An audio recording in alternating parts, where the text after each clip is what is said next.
Isang maulang umaga sa bawat isa po sa atin. Welcome po sa ating Sunday service, the Lord Our Peace Church. Kaya muli po tayo pong lahat ay tumayo. Buksan po natin ating banal na kasulatan dito po sa Aklat ng Mga Gawa, Kabanatang 2, mula po talatang 41 hanggang 47.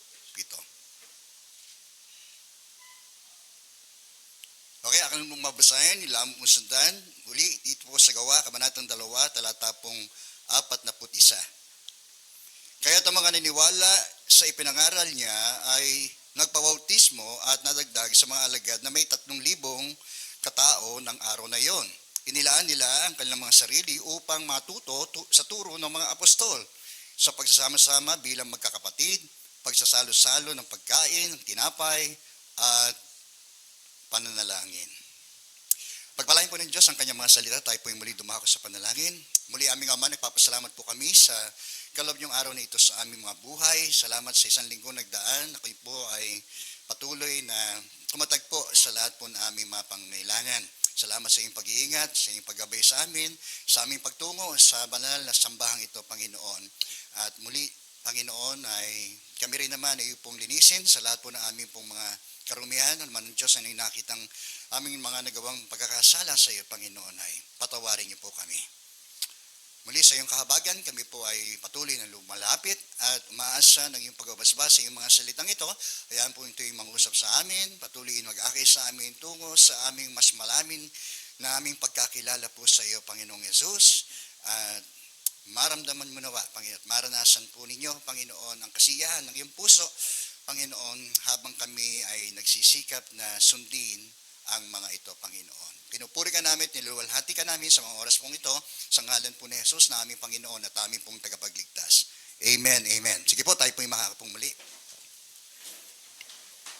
Okay, para po rin sa tema po natin, para po sa bampong ito, ukol po sa iglesia, the church. Sabi nga po natin, the church, no? At yun ang pamagat ng mensahe po ng Diyos sa umaga pong ito. Sa Biblia, napakarami pong paglalarawan po ukol sa iglesia, no? At isa na nga po riyan ay yung pong pagiging isang pamilya, no? Bawat isang mga nanaling sa ating Panginoong Yesus ay napabilang sa pamilya ng Diyos. Ito po yung tinatawag po nating spiritual family. No, gamang din sinabi po ng Biblia sa John chapter 1 verse 12, sa lahat daw ng tumanggap at nanalig sa kanya ay pinagkalooban daw po ng Diyos ng karapatang maging kanyang mga anak, no? Ito rin sa Ephesians chapter 2 verse 19 to 22, tayo ng mga tinawag na mga Hentil ay napabilang din dito sa tinatawag nating sambahayan ng Diyos na naging bahagi rin hindi lamang ang mga Hudyo kundi tayo rin na tinawag sa ganang ating kapanahunan. Purihin po ang Panginoon. Amen. At ang Diyos ay relational God, no? Kaya nga binilang niya tayo bilang kanyang mga anak at siya naman ay ang ating pong Ama. Kung ating maalala, si Jesus ay nagturo ukol doon sa panalangin at kung paano mananalangin ng kanyang mga alagad, ang pangunahing makikita po natin doon ay yung pagtawag nila sa Diyos ng Ama sa langit. Amen, no? So we have our Father in heaven. Amen. So hindi niya tayo tinawag na basta lamang mga kanyang mga nilikha, kundi minarapat niya na tayo'y mapabilang sa kanyang sambayang ito, no? Upang sa ganang kanyang kapangyarihan ay maranasan natin, no, yung ukol sa mga kaukulan, ating mga karapatan, ang ating pong maaasahan, ang ating pag-asa bilang naging kabahagi po ng pamilya ng Diyos. Purihin po ang Panginoon. Sa isang bahagi naman, tinawag din po itong isang katawan, no? Nilarawan po ang iglesia sa katawan na ang gangan ng ulo ay walang iba kundi po si Kristo. At tayo po na mga nanalig sa Kanya ay naging bahagi ng katawan na ito ng ating Panginoong Yesus. May tubig. Glory be to God. Amen. Bailo lang ako. Mabilis ang takbo ng aking puso. Hello, amen, no? So, the church is called the body of Christ na tayo po na napabilang dito na naging kabahagi po nito, no? Kaya tayo po ay may bahagi sa katawan ng ating Panginoong Hesukristo. At tayo rin, no, bilang kanyang mga anak ay pinagkalooban niya ng mga iba't ibang mga kaloob upang magamit po natin ito sa katawan, sa ikatatag at ikauunlad ng kanyang katawan. Okay? It's called the body of Christ. Amen. Sabi mo nga sa katabi mo, bahagi ka ng katawan ni Kristo.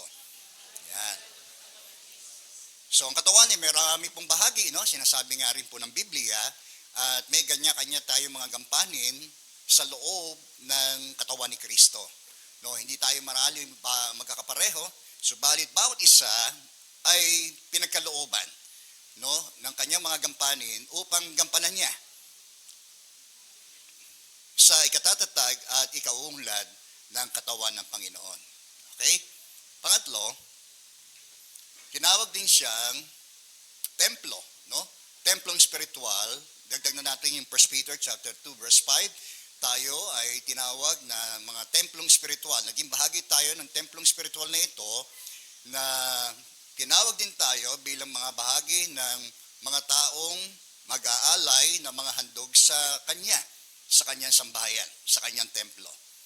Okay? Bahagi rin yung ating sinasabi ng Biblia na ang ating katawan ay templong spiritual ng Diyos na siyang nananahan po sa atin. At ang ating ginagawang pag-aalay bilang mga saserdote, hindi na tayo nag-aalay ng mga handog ng mga hayop, kundi ng mga papuri, handog sa Diyos. No? At ang ating pag-aalay ay hindi na nga ukol doon sa mga hayop na papatayin, pagbububo ng dugo, kundi ang ating pag-aalay ay paghahandog ng ating mga katawan. Amen. Romans chapter 12 verse 1, bilang handog na buhay, banal at nakalulugod sa Kanya. Purihin po ang Panginoon. Amen. Sumunod, pinuring din ang iglesia bilang lampstand o ilawan. No, kung babasahin natin Revelation chapter 1 verse 20, pinukoy ang iglesia ukol doon sa 7 iglesia na sinulatan. Ano ho? Na ating maalala, nung nakaraang linggo ay inumo ang mensahe ng Diyos sa atin. No? Itinuring tayo ng mga munting ilawan ng Diyos dito sa sanlibutan ito. Di ba?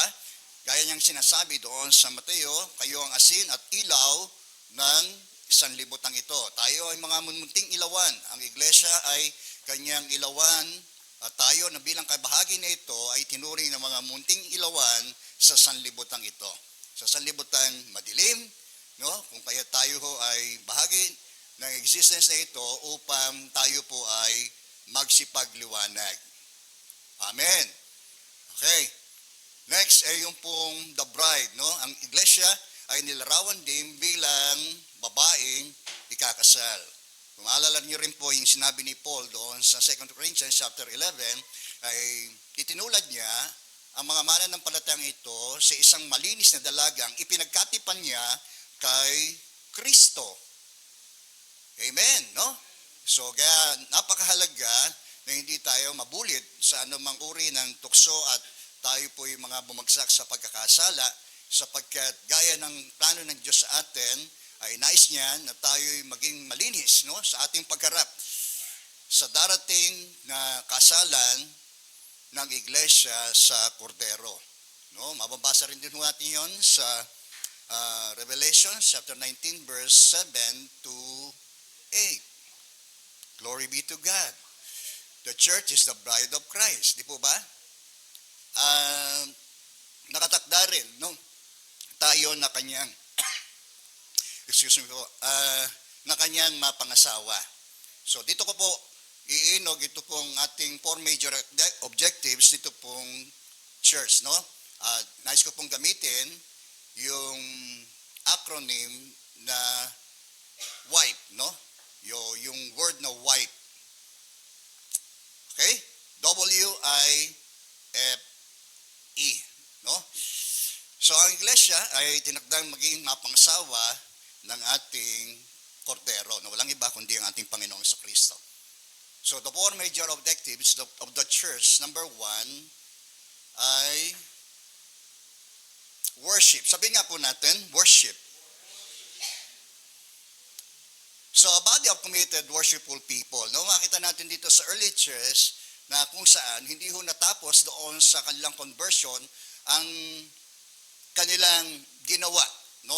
Ukol dito sa tinatawag nating pagtitipon po nila. Kundi bahagi po noon, kasunod po noon, ay sila'y naging isang mapanambahang mga tao. Di ba? So ito na isang dahilan, the purpose of our existence, no? At the purpose kung bakit tayo naging part of the body of Christ ay upang tayo po ay sumamba sa Kanya. Amen. Glory be to God. So yung worship, alam natin, almost synonymous doon sa salitang love, no?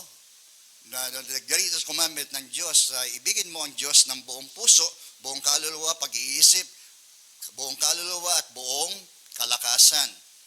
So yung worship at love, no, ay almost synonymous na ho yun. At sinasabi nga po natin na gayon ang uri ng dapat nating inihahandog, ibinibigay sa Diyos. Okay? So, ang description nito, napakaganda, no? Dito sa early church na ito, na dapat din na ating panundan, no? Every time na meron tayong pagtitipon, meron tayong araw ng ating pong pagsamba sa ating local church, no? Napakahalaga na gawin natin yung ganitong uri ng pagsambang kanila pong ginawa.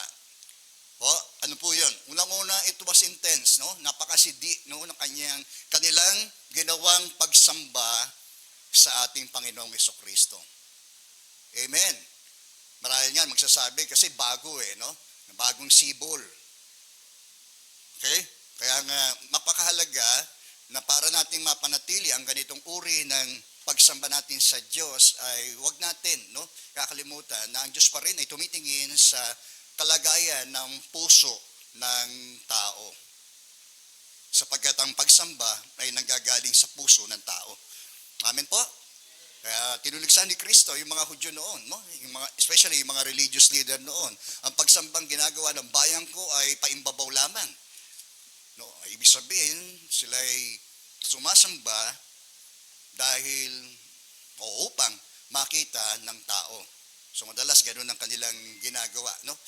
So we worship God hindi para sa tao. Amen po ba? Lagi natin tatandaan na laging magiging sentro ng ating pagsamba sa Diyos ay hindi o ang tao. Okay? Kung tayo man ay nagpupunta rito, nagsasama-sama tayong nananambahan sa Diyos, ang Diyos ang ating pinupuntahan, kinakatagpo sa lugar na ito. Amen.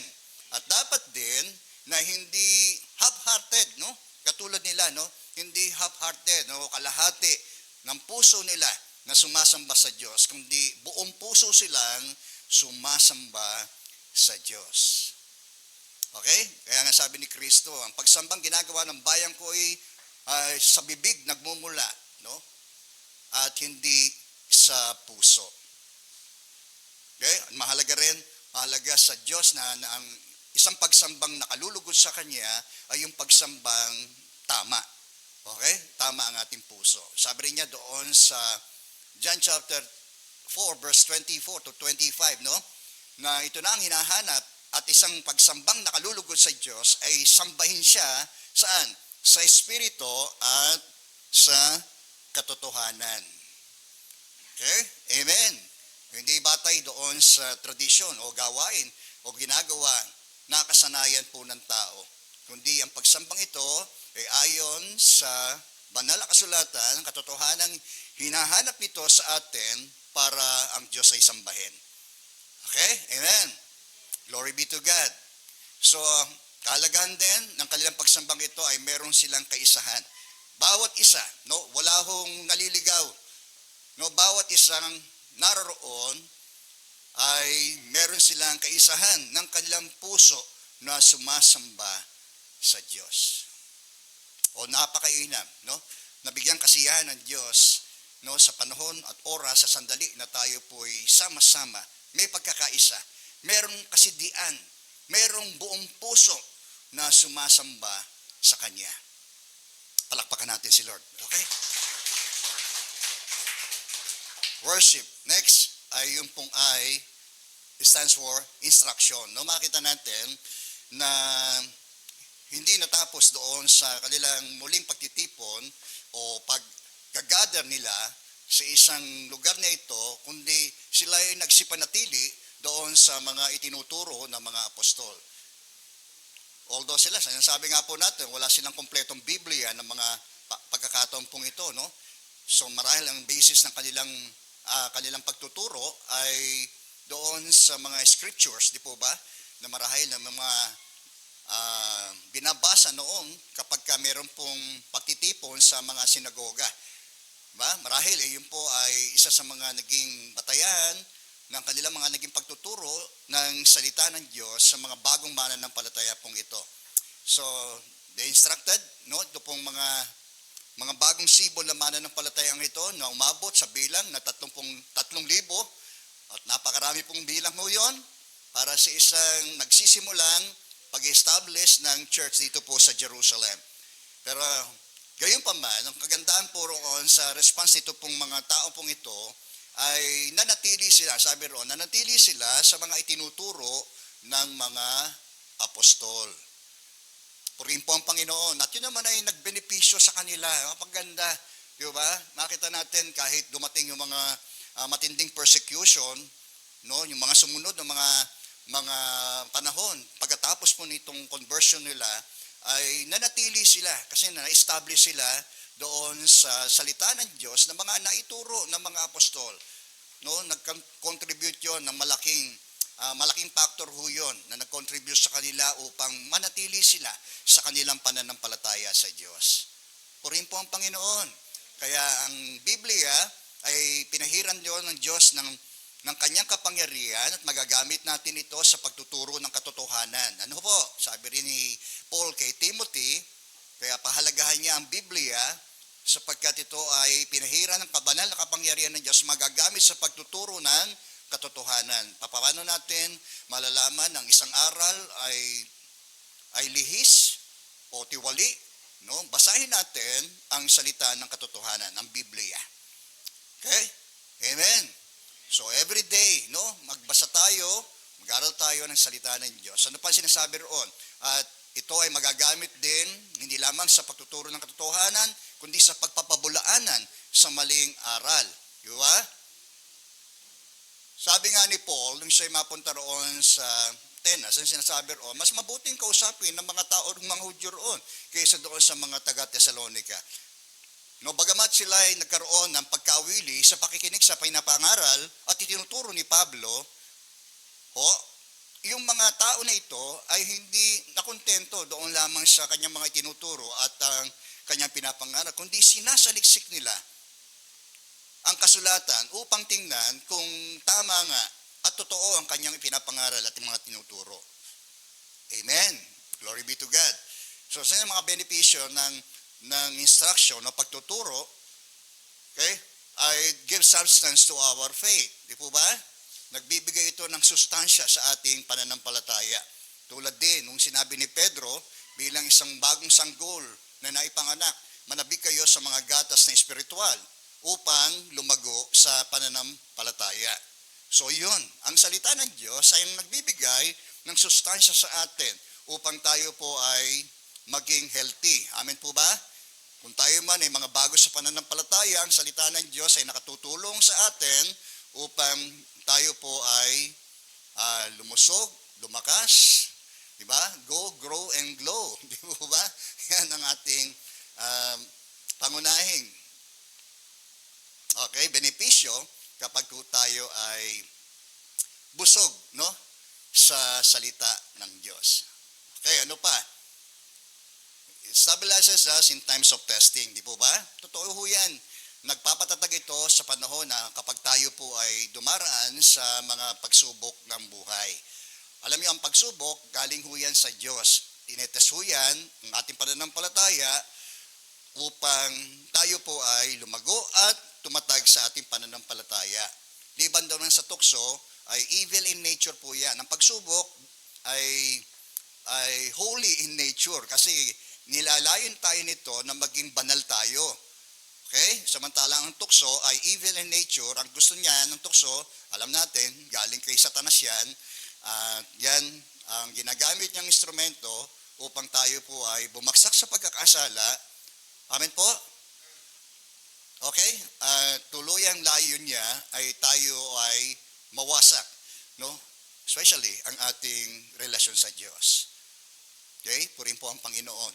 So kung ang tayo po ay magiging matibay sa salita ng Diyos, sabi nga po ni Jesus doon sa Matthew chapter 7 verse 24, sino nga po ba yung mga taong mabibilang sa mga taong matalino? Yun to pong nakinig at nagsagawa ng kanyang mga salita. No, mabibilang daw sa mga taong matalino na nagtayo ng kanyang bahay saan? Sa batuhan? Dumaan man ang mga testing ng buhay tulad ng bagyo, di ba? The storms of life, di po ba? Gano ay bahagi ng buhay natin sa mundong ito. Okay? Amen. So ang buhay natin, tulad din ng panahon ay nagbabago-bago. Paano tayo makaka-survive sa mga panahong dumarating ito sa ating buhay? No? Kung wala ang Diyos at kaya hindi ng kanyang mga salita. Purihin po ang Panginoon. Amen. So, stability comes from God and His Word. Di ba? Ang pagkakatatag ng isang tao ay nanggagaling mismo sa Diyos at sa kanyang mga salita. So, i-build natin ang ating foundation sa salita ng Diyos at gundin higit sa lahat sa Diyos. No? Amen. So, sa panahon na meron tayong pagsubok sa buhay, tiyak, at gayon din, kung may mga tuksong darating ho sa atin, tiyak na tayo ho ay mananaig at magtatagumpay. No, sabi rin doon sa Hebrews, tulad na ni Kristo, siya ay naging tao, nakakasimpatya sa atin, no, at naunawaan niya ang ating mga kahinaan, at gayon din, tinukso siya sa lahat ng paraan ng dyablo, pero hindi ho siya nadaig. Amen po ba? So, sinabi rin ni Kristo, ang mga nananalig sa Kanya ay makagagawa ng mga bagay na Kanyang ginawa at higit pa po roon ay magagawa ho ng mga taong may pananampalataya ho sa Kanya. Glory be to God. Ano pa? Instruction equips us to detect and confront error. Okay? So ito ay nagpapatatago sa atin at para mapagkinlala natin at makompronta natin yung mga erroneous mga turo at aral at katwiran. Amen po ba? Kalakip na ho doon ang mga bagay pong ito. So kung tayo'y natatag sa salita ng Diyos, no, ito ang maghahanda sa atin tungo roon sa ating pagkinlanlan doon sa mga mali na mga turo, maling mga pamantayan, maling mga prinsipyo at mga maling patakaran at pamantayan sa pamumuhay. So, purin po ang Panginoon. Kaya nga itong mahalagang tagubilin ng Diyos kay Joshua, di po ba? Masapos siya mag-assume ng leadership, di po ba? Alam natin, kapag tayo ay mag-assume ng leadership, hindi ho madali. Amen po ba? Totoo po yan. Kahit sa anumang aspeto, no, hindi ho madali ang maging isang pinuno. Pero gayon pa man, no, ay dahil sa ito ang layo ng Diyos para sa buhay ng isang lingkod na ito na si Joshua, kaya pinalakas niya ang loob ng kanyang lingkod na ito. Bagamat namatay na, no, si Moses nitong mga pagkakataon pong ito, pinalakas niya ang loob ni Joshua. Na siya ang mamumuno sa naiwang pamumuno nito pong si Moses. Okay? Ang katotohanan din, kahit ang mga lingkod ng Diyos ay mamamatay. Pero ang katotohanan din, meron Diyos na hindi ho namamatay. Amin po ba? Meron din Diyos na siyang tatawag, no, na kanyang likod para ipagpatuloy ang kanyang gawain. Purin po ang Panginoon. Amen. Si Kristo ay kailangan lamang manatili, no, ng ilang kapanahon pagkatapos siya po ay umalis. Amen po ba? Ngayon, sino magpapatuloy ng kanyang mga sinimulang ministeryo? Siyempre, walang iba. Kaya nga siya nangako sa kanyang mga disciples na hindi siya iiwanan ng ungulila.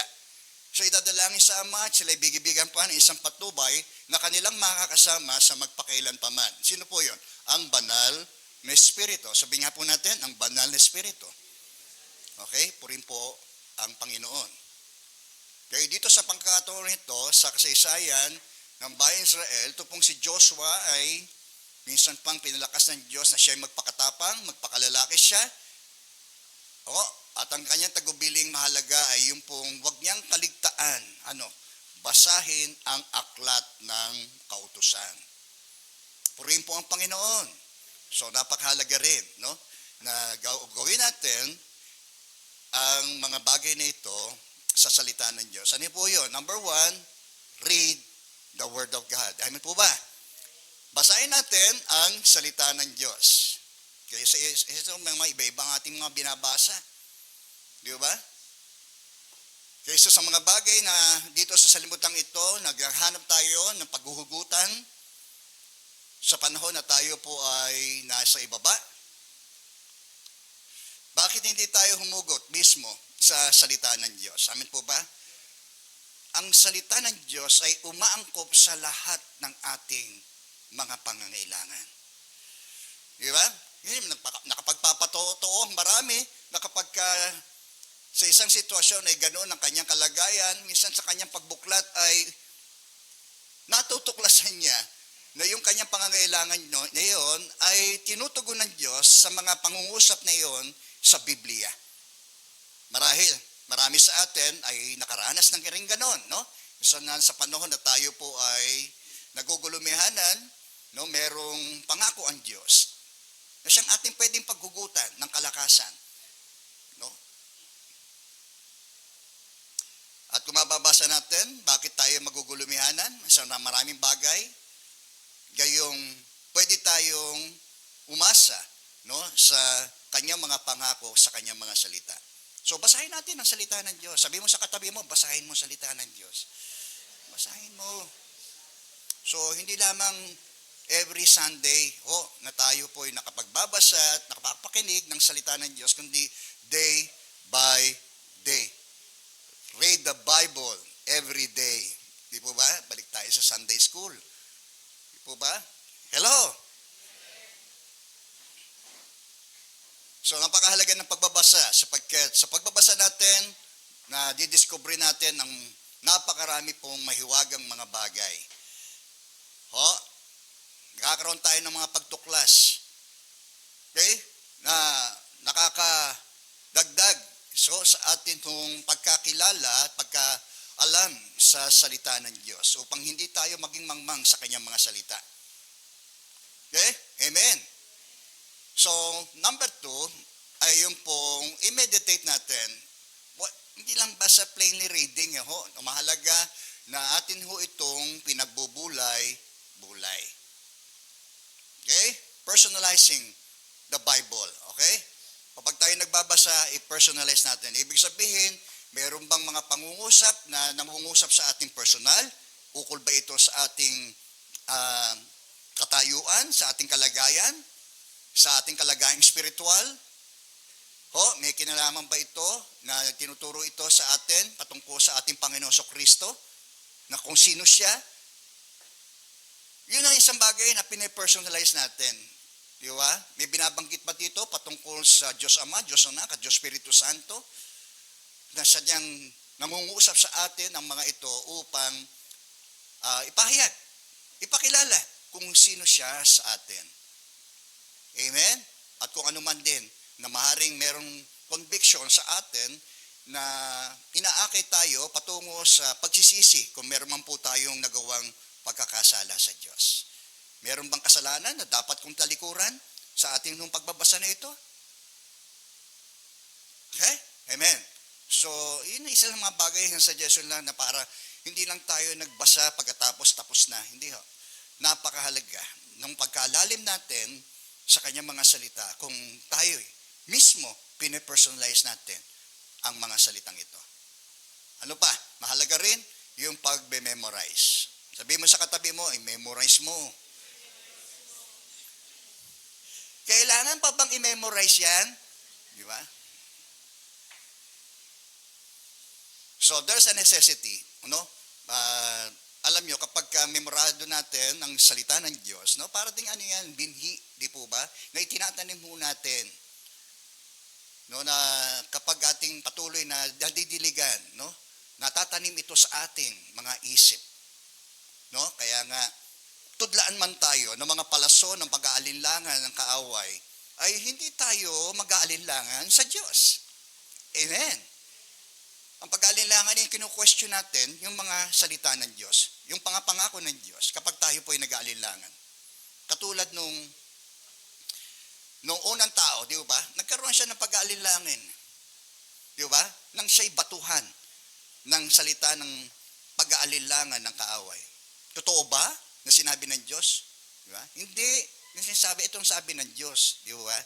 Pinaniniwalaan niya yung kasinungalingan. Sa halip yung katotohanan, sinabi ng Diyos na pag sila'y kumain noon, mamamatay sila. Ang pinaniniwalaan yung kasinungalingan. Kapag ang kasinungalingan ay pinaniniwalaan, ay nagiging katotohanan nun sa atin yon. Ganun ang problema kasi. Kapag ang kasinungalingan ay pinaniwalaan, nagiging katotohanan po yun. Kaya tingin niyo po, yung iba hindi mabakbak. Kasi yun ang kanilang paniniwala eh. Ano na yun eh. Naka-stuck na sa kanila yun eh. Kaya nung bakbakin, alam niyo, parang yung ugat na lumalim. Kahit ano yung hirap bunutin. Hello, amen po? Ayan. So, kung tayo rin, ay mahalagang meron tayong mga memoryadong mga salita ng Diyos, na mga pangako ng Diyos sa atin. Sa panahon man, mga anuman ating sitwasyon, meron tayong mapalalabang mga salita mula sa Diyos. Okay? Pangapat, mahalagang pag-aralan din po ito. No? Sinasabi, pinapayo rin ni Paul kay Timothy na para siya'y lumago, no, sa kanyang pagmiministeryo, mahalaga na pinag-aaralan din niya ang salita ng Diyos, rightly dividing the word of truth. Di po ba? Yun ang napakahalaga eh. Sapagkat maraming mga aral at turo, no, na talaga namang very erroneous, no? Kahit yung mga tradition ng mga paniniwala ho natin sa mga nakalipas, na siyang bumihag din ho sa atin, di ba? Kaya nga tila pare yun na isang nag-ugat na sa atin na napakahirap nang mawala sa ating mga isip, no? At kalooban. Subalit sa ating pag-aaral, at patuloy na pag-aaral, hindi lang tayo lumalalim sa salita ng Diyos, sa higit sa ating relasyon sa Diyos at sa kanyang mga salita, kundi na-establish na ito yung atin hong buhay spiritual. Okay? Amen. Okay? So, yun yung panalangin ni Paul sa mga taga-Epeso, di ba? Na palaksin ng Diyos ang kanilang buhay spiritual. At higit sa lang talagang nakakatulong ho ang salita ng Diyos sa atin hong buhay spiritual. Okay? Ang salita ng Diyos ay spirito. No? Kaya mahalaga na napupuna natin, no, hindi lang ito nagtumutuko sa ating pagkain spiritual, kundi ito rin, no, na siyang nagbibigay rin din sustansya sa atin upang tayo po'y maging malusog at malakas at makapangyarihan. Purihin po ang Panginoon. Lastly, no, apply. Mahalaga ito. Sabi ni Chuck Swindoll, knowledge apart from application falls short of God's desire for His people. No? Ang kaalaman, sinasabi rin ni Pablo doon sa 1 Corinthians, no, ay ang kaalaman ay nakapagpapalalo sa tao. Di ba? Okay? So, mahalaga na hindi lamang tayo po ay maging maalam sa salita ng Diyos, kundi higit sa lahat ito ay atin hong maisabuhay. No? Para daw po tayong, kung salita ng Diyos ay pinakinggan lang natin at hindi naman natin ito isinabuhay, ay para daw po tayo isang taong humarap sa salamin at pagkatapos makita yung sarili at nakakalimot. Di ba? Hindi ho dapat ganon. Sabihin mo sa katabi mo, i-apply mo. A-apply ko rin. Okay? Purihin po ang Panginoon. Amen! So, instruction ay napakahalaga sa buhay din ng mga bagong mananampalatayang ito, kung kaya't sila ay naging lalo pong matibay, no, sa kanilang pananampalataya. Na-equip sila, naihanda sila so, sa mas matinding persecution na kanilang kakaharapin sa mga darating na panahon na yon. Kaya nga sabi, nangalat ang mga mananampalataya dahil sa mga pag-uusig. Subalit, saan na sila mapadako ay nangaral sila ng salita ng Diyos. Okay? Napakaganda na maging ano rin sa atin, no? Kasi kapag tayo ay lumalalim, alam niyo po, hindi maaring hindi ka magsishare.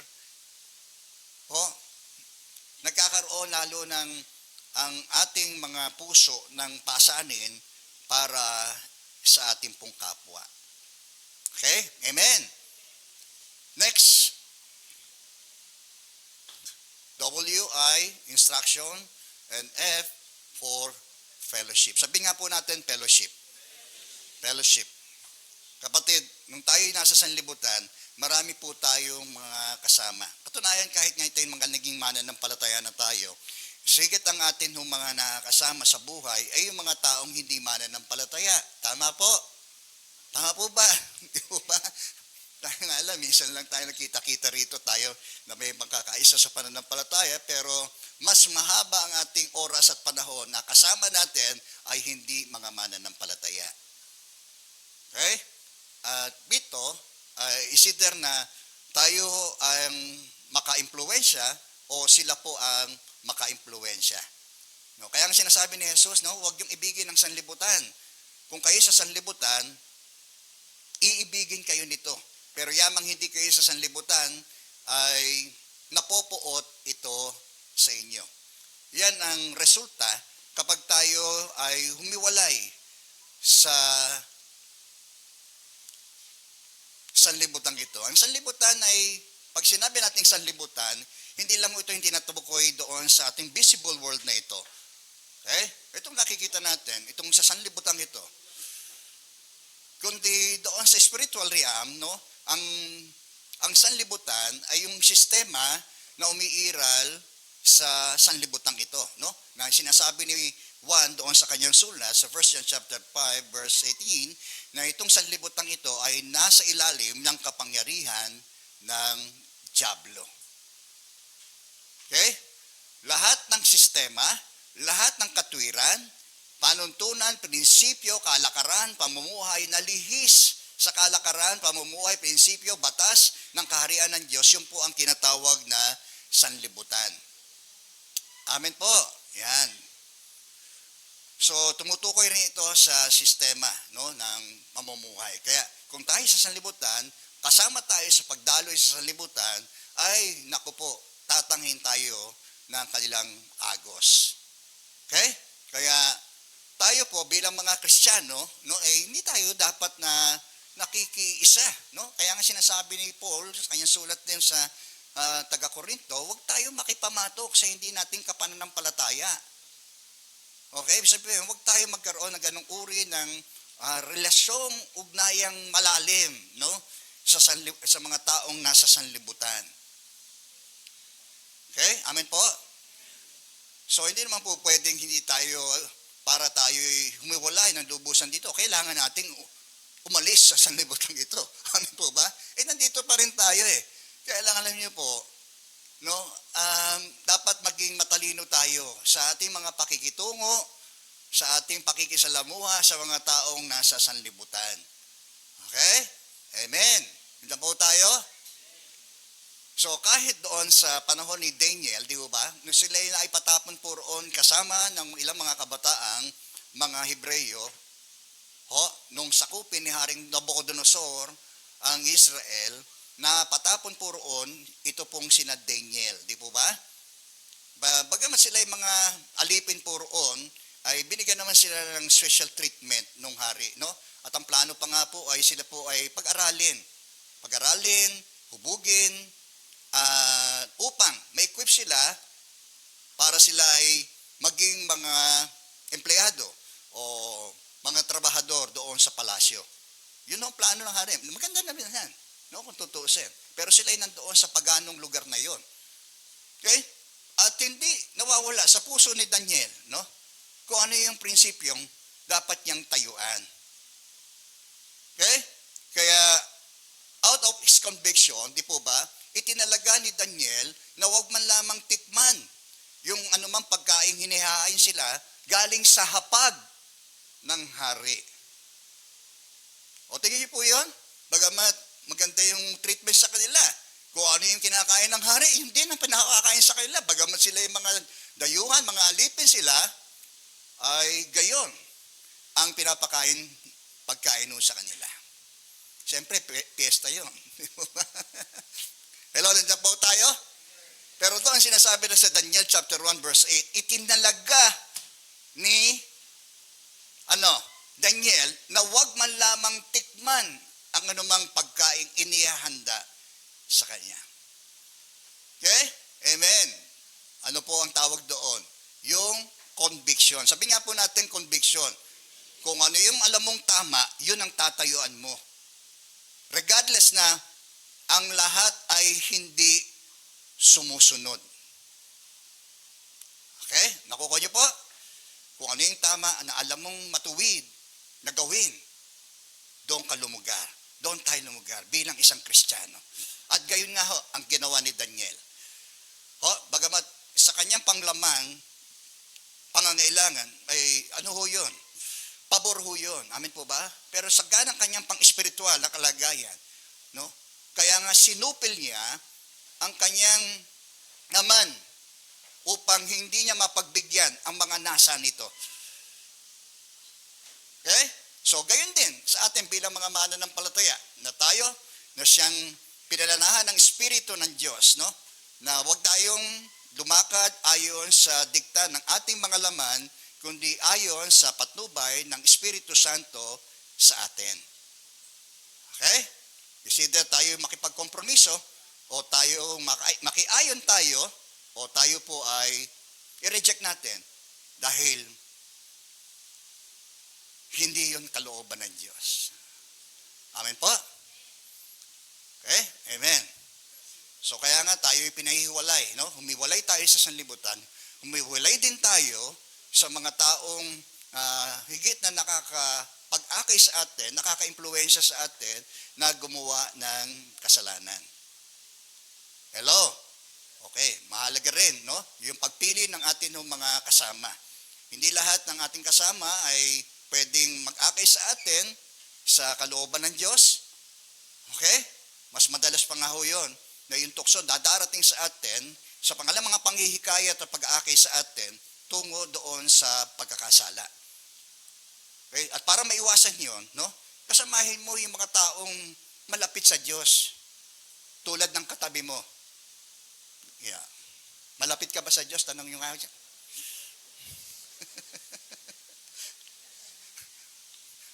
Parang inaantok na kayo ha. Tanong nyo ha. So, yung kasama mo, di po ba? Sabihin mo sa akin ang kasama mo at sasabihin ko sa iyo kung sino ka.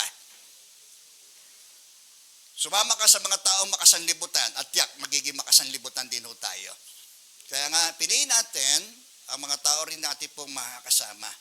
Di ba? Kaya si Daniel, kasama ng kanyang mga nakasama puro ang mas pinili niya makasama. No, sa panahon na mayroon silang kagipitan at sa panahon na sila ay may mga pagsubok doon. Okay? So, itayin natin, no? Kaya nga, sabi, huwag nating kaligtaan ng mga pagtitipon, kundi ang dahilan nito ay upang palakasin tayo. Amin po ba? Tayo po ay makapagpalakasan. Sabi, encourage one another day by day. So, tingnan natin na yung pong pagtitipon ng mga ito, sabi, araw-araw sila ay nagkakatipon. Tayo nga, once a week na lang di ba? Nakakalungkot pa, once a week lang. Okay? So, get involved sa ating mga gawain, no? Mahalaga yan para tayo rin ay nakakapanatiling konektado, hindi lang sa Diyos, kundi sa atin sa body of Christ. Amen po. Sa ating pamilyang iglesia na the Lord our peace. No? Kaya mahalaga ito sa atin. No? Laging sa paglalarawan ng isang baga kapag hiniwalay sa marami, ay unti-unti itong mamamatay. No?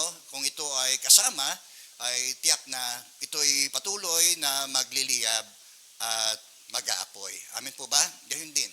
No? Sa pagsasama-sama ng mga ito, akita natin na na-equip sila, no? Na build yung relationship nila, hindi lang sa Diyos, kundi maging ng kanilang bilang mga magkakapatid sa pananampalataya. Tayo hindi tayo magkakakilala. Ako, hindi ko na kayo kilala ng lubusan eh. Amen po ba? So part ito no, ng ating gayong uri ng ugnayan para ma-develop, no? Ma-improve yung ating ugnayan bilang magkakapatid kay Kristo. So, get involved. Amen po ba? So, sa mga gawain mo natin, so feel free na gamitin natin yung ating mga natuklasang mga kaloob ng Diyos sa atin para ma-equip natin, no? The whole body of Christ, no? Hindi lamang ilan, kundi sa kabuuan ay ma-equip. Makatulong tayo sa ikatitibay, ikalalakas, at ikalalago ng katawan ni Kristo. Okay? At nakatutulong yan doon sa ating malapitang fellowship, no? Sa isa't isa, no? No man is an island. Hindi tayo mabubuhay sa ganang ating sarili lamang.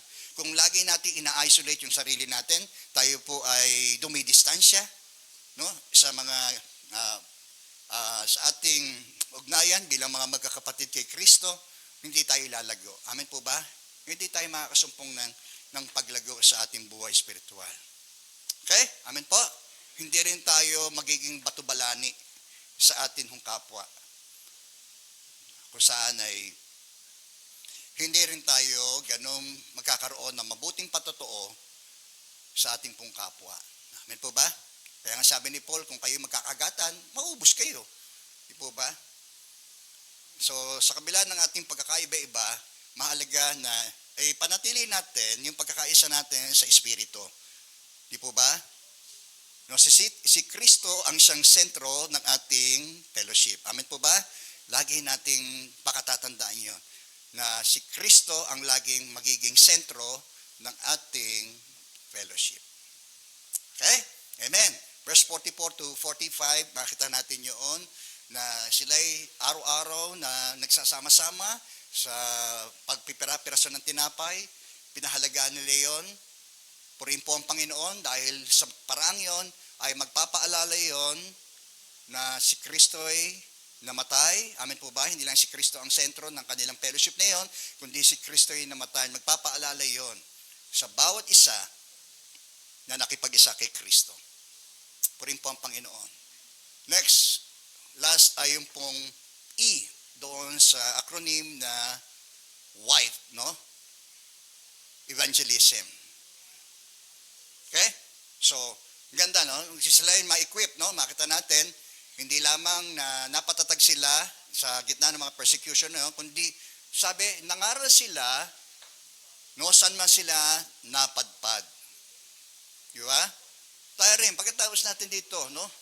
Huwag tayong matapos na nandito lang tayo. Amen po ba? Meron tayong komisyon ng bawat isa. Sabi, bawat isa ay isang misyonaryo, misyonera. Sabi mo nga sa katabi mo, misyonaryo ka. O kung sa babae, misyonera ka.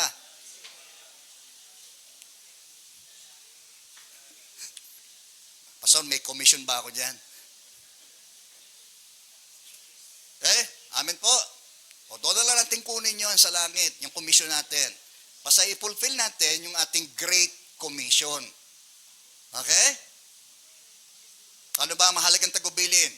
No, bago si Jesus ay umalis at umakyat sa langit, ano ang kanyang tagubilin sa kanyang mga alagad? Na sila ay magsihayo. Hindi ho magsiupo. Diba?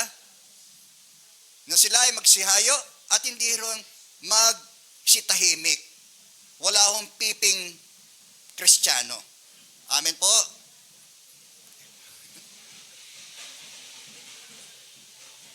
O tayo, nag-agree. So, salamat sapagkat ito ang pag-asa ng sanlibutan. Amen po ba? Ang mensahe ng mabuting balita sa ikaliligtas ng bawat nananampalataya. No? So, the greatest need of man is salvation. No?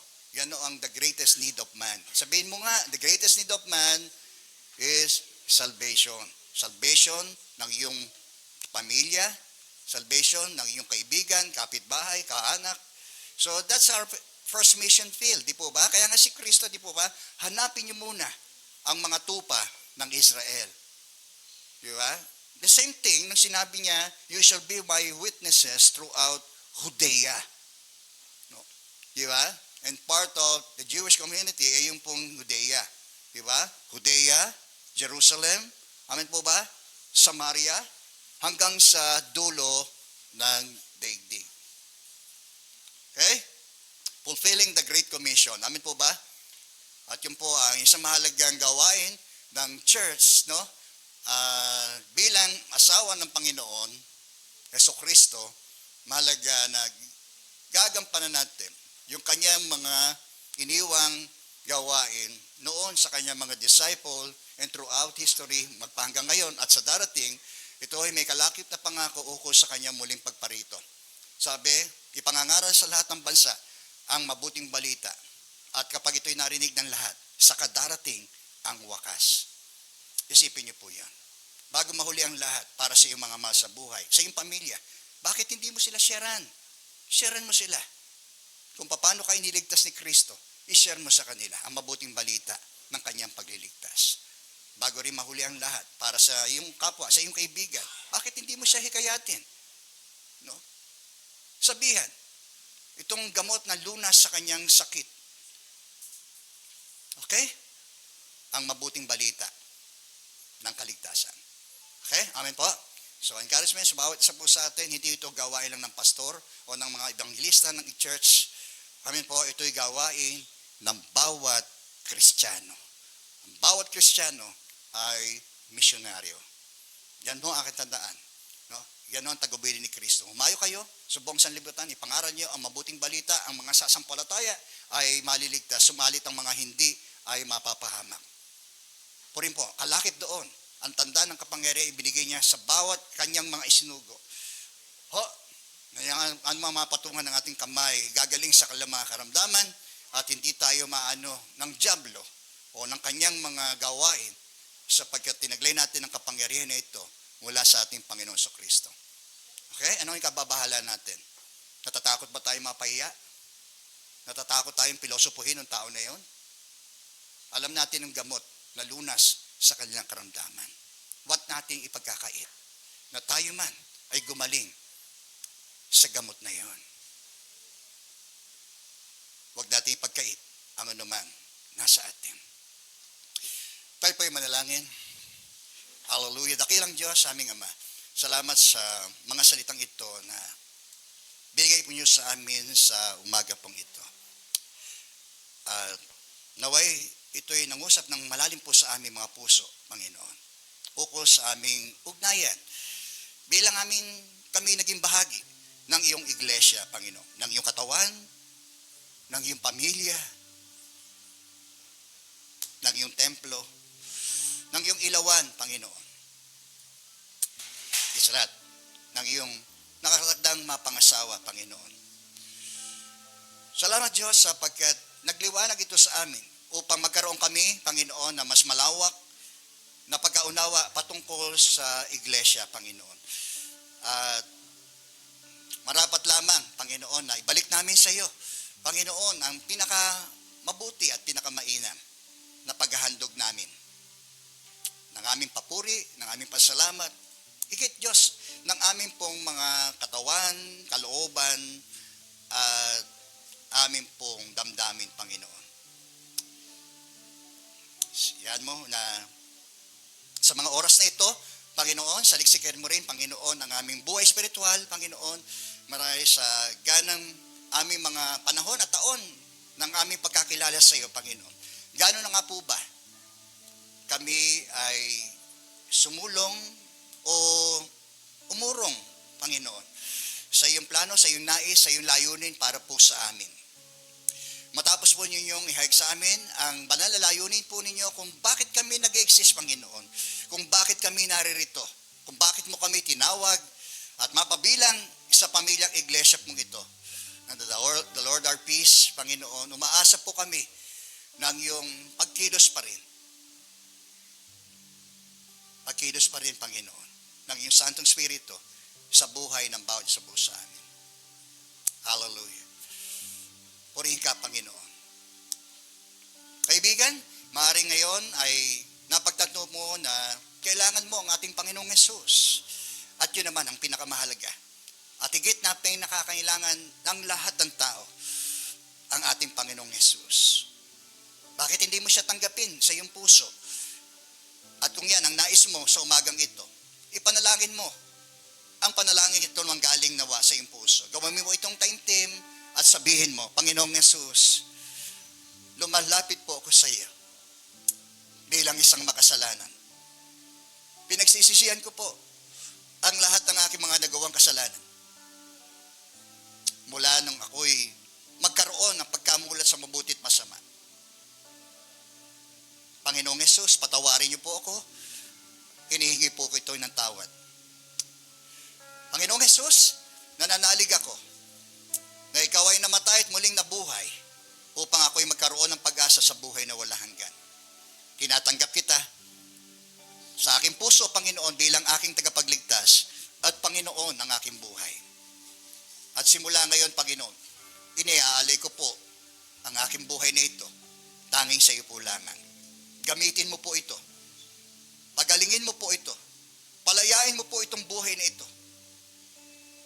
At gamitin mo ang buhay ko po para sa iyong kaharian.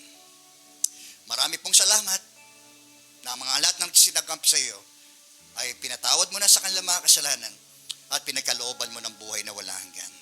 Salamat po sa pangalan ni Jesus. Okay. Sa nalalabi po naming oras sa sandali na ito, Panginoon, may enjoy namin ang iyong presensya, Panginoon, ang aming pakikipag-fellowship sa isa't isa. Sa iyo namin binabalik ang lahat ng papuri at pasalamat sa ngalan po ni Jesus na aming Panginoon at aming pong tagapagligtas. Amen, amen.